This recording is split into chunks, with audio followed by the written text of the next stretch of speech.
السلام عليكم ورحمة الله تعالى وبركاته. في فيديو ثاني اللي غنخصو ان شاء الله في التصحيح ديال الامتحان الوطني ديال هاد الدورة هادي ان شاء الله.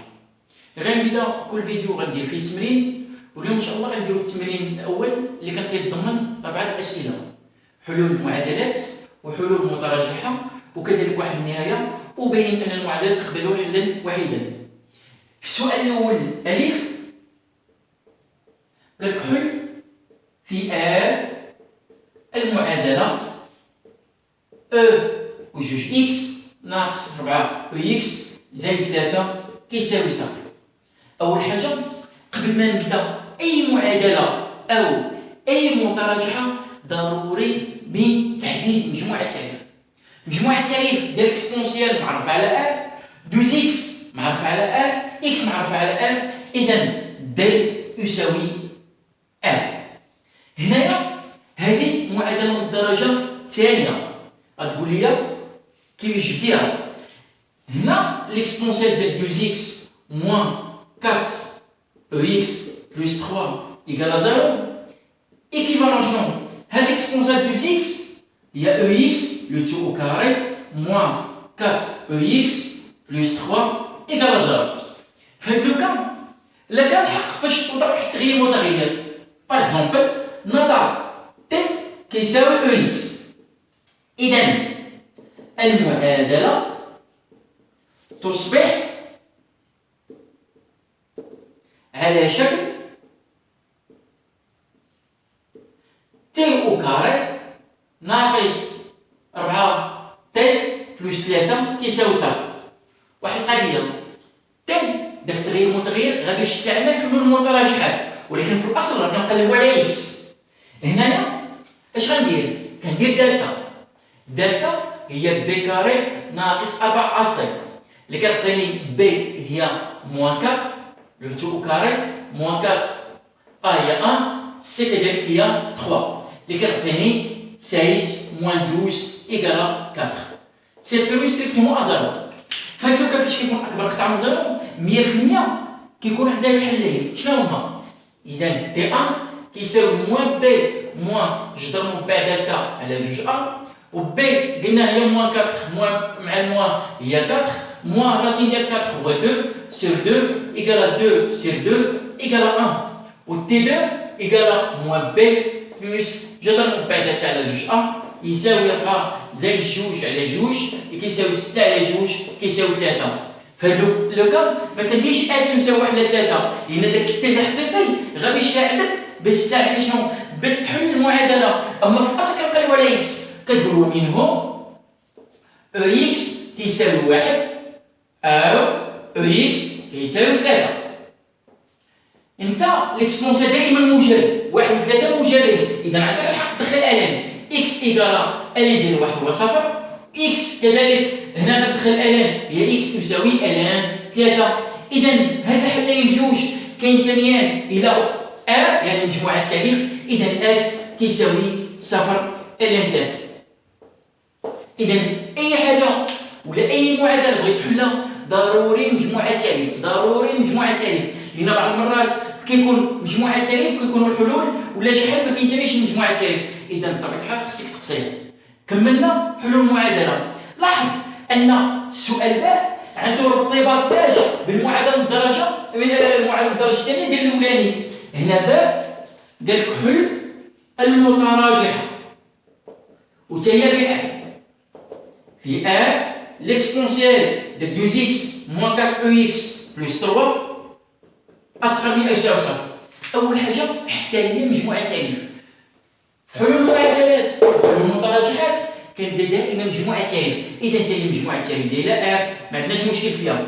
بقات عندنا هاد ليكسبونسيال 2 اكس ناقص 4 او اكس زائد 3 وحليناها لقينا الحلول 1 3. هنا غادي ندير واحد النقطة بيان أن معادلة من الدرجة الثانية مع دالتا موجب دائما يكتب على شكل جداء حدين تي ناقص تي 1 عامل تي ناقص تي 2 يكون دالتا موجب.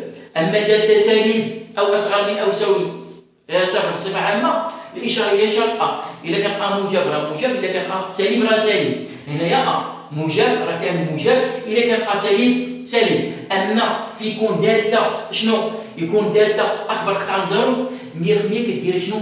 كدير جدول الإشارة. جدول الإشارة عندنا l'exponentielle de x moins 4 ex plus 3 a لقينا هي a t قلنا هي ex الحد ديال تي a هي a فوا ex moins 3. راه ما كنحطش صفر صفر لأن خدام بليكسبونسيال ديال اكس، لأن هاد الحلول اللي درنا صفر إلى 3 غا اكس ماشي او اكس. او اكس موان 1 او اكس موان 3. دابا فيما تكون عندك متراجحة وعندك أكبر ولا أصغر ولا أكبر قطعا أصغر قطعا ودالتا موجب، دير جدول إشارة. هاد الجدول الإشارة كيفاش غادي نلعب عليه؟ كنجي كنحط حلول. الحلول شنو هما عندنا؟ عندنا الحلول هما صفر إلى 3. غتقول لي مولا فيني صفر إلى 3. غتقول لي علاش كتحط هنايا 1 3 وانا كتحط صفر إلى 3؟ هنا 1 3 او اكس راه كنلعبوا على او اكس، اما هنايا اكس يعني او اكس ناقص 1 كيساوي صفر، او اكس كيساوي 1 يعني اكس كيساوي صفر.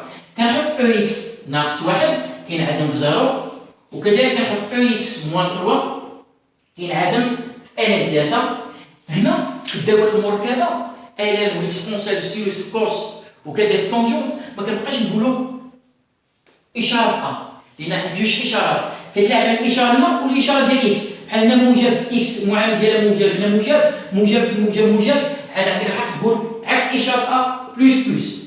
كون كانت هنا موان غتكون هنا بلس هنا موان وهنا موان. كذلك بالنسبه ل او اكس ناقص 3 كاين عاد هنا موان هنا موان وهنا بلس. عاد غادي ندير الضرب او اكس موان 1 فوا او اكس موان 3 اللي كيعطيني هنا بلس، هنا كينعدم هنا موان وهنا كينعدم بلس. اش بغا هو؟ بغا اصغر من او يساوي. اصغر من او يساوي يعني فاش كدير جدول الاشاره كتقلب على الناقص، يعني اس كيساوي من صفر لالان 3. علاش درتو مغلق؟ لان عندك اصغر من او يساوي. كون كان عندك اصغر قطعا ولا اكبر قطعا كيكون المجال عندنا مفتوح. قلنا سؤالين مرتبطين فين؟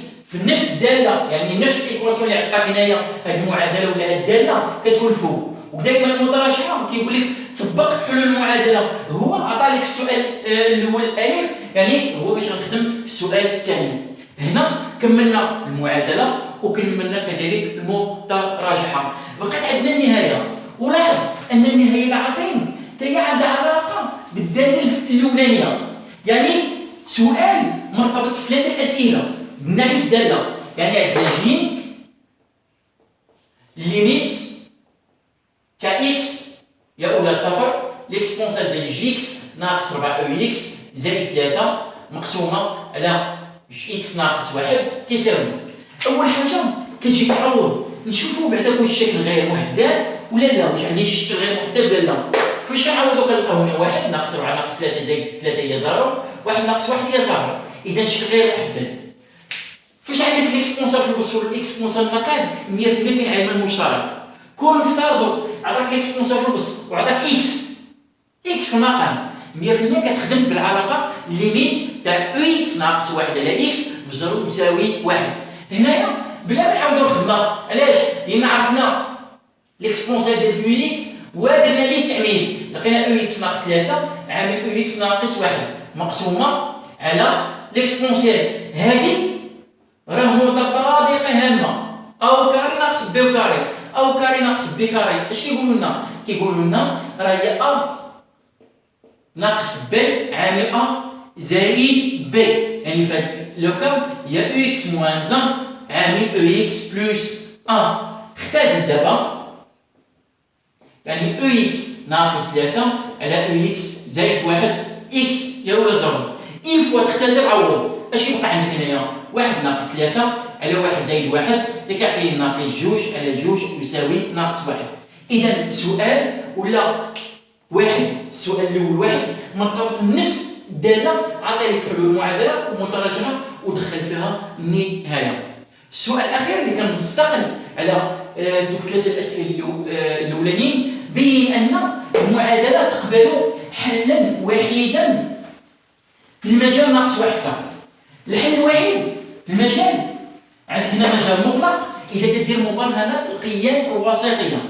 مبرهنات القيم الوسطيه فاللغه كتخدم على 3 شروط: الاتصال والرتابه اف لاف واف للبي. اش غتكتب؟ اول حاجه كتب نضع اف اكس يساوي ليكسبونسيال ديال الداله نكتبها بهنا ليكسبونسيال ديال جوج اكس زائد او اكس زائد 4 اكس هنا يساوي صفر. بين ان المعادله ليكسبونسيال جوج اكس زائد او اكس زائد 4 اكس يساوي صفر تقبل حلا واحدا في المجال ناقص واحد صفر. قلنا كنوضعوا اف اكس اش يساوي جوج اكس زائد ليكسبونسيال اكس زائد 4 اكس. كنبين 3 الحوايج. الاتصال اش غتكتب؟ لدينا اف متصله على اف. بقات مجموعه التعامل ديال اف لانها مجموع دالات ولا دوال متصله على اف. ولكن انت ما باغيش على اف، باغي في مجال ناقص واحد صفر، ومنهم فانها متصله على المجال ناقص واحد صفر. علاش؟ لان ناقص واحد صفر ضمن ا. من حقك تقول متصله على ناقص واحد صفر لانها قصور داله متصله على ا، من حقك. وهذا الشرط الاول. الشرط الثاني الرتابه. مهما يكون اكس كينتمي ناقص واحد صفر غادي نلعبوا على شنو؟ على الاشاره ديال اف بريم. كنحسبوا اف بريم بعدا اف بريم اكس يساوي ليكسبونسيال ديال جوج اكس زائد او اكس زائد 4 اكس بريم اللي كتعطيني هي المشتقه ديال ليكسبونسيال ديال جوج اكس بريم زائد او اكس بريم زائد 4 اكس بريم. المشتقه ديال ليكسبونسيال ديما كنهبط داكشي كندير ليه المشتقه، يعني كيعطيك هو جوج ليكسبونسيال ديال جوج اكس زائد او اكس مشتقه ديال 4 اكس هي 4. ليكسبونسيال دائما موجب، هذا موجب هذا موجب، اذا اكبر قطعه من زيرو. اذا هنايا الرتابه كيف دايره؟ تزايديه. اذا في هذا لوكا اذا اف تزايديه قطعا على المجال ناقص واحد صفر. بقى عندي شنو الشرط؟ اف لا يعني اف ناقص واحد نحسبوه هو ليكسبونسيال ناقص جوج زائد ليكسبونسيال ناقص واحد ناقص 4. هذا حسبوه بالكالكيلاتريس غتلقاه اصغر قطعا ناشئ من زيرو. و اف لصفر يعطيك ليكسبونسيال صفر هي واحد زائد واحد هنا يساوي جوج اكبر قطعه من زيرو، ومنه اف لصفر فوا اف لناقص واحد اصغر قطعه من زيرو. اذا حسب مبرهنات القيم الوسطيه فإن المعادلة ليكسبونسيال جي اكس زائد او اكس زائد 4 اكس يساوي صفر تقبل حلا وحيدا في المجال ناقص صفر واحد. إلى هنا كملنا التمرين الأول. إذا كانوا بعض الأسئلة شي لوس، إذا كانت تعاليق ممكن تخليهم، ومعنا إن شاء الله في الفيديو الجاي إن شاء الله اللي غادي يكون فيه متتاليات. السلام عليكم ورحمة الله تعالى وبركاته.